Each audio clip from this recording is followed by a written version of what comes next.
唔好意思啊，等咗好耐啊。冇嘢，你肚唔肚餓啊？哦，唔啊。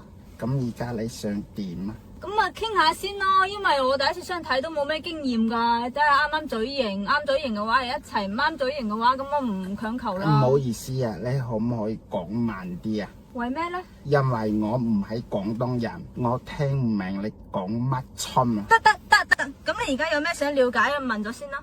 你冚家咩啊？幾多人冚你家啊？冚家你你冚幾人？我幾多幾家你想唔想食夾你啊？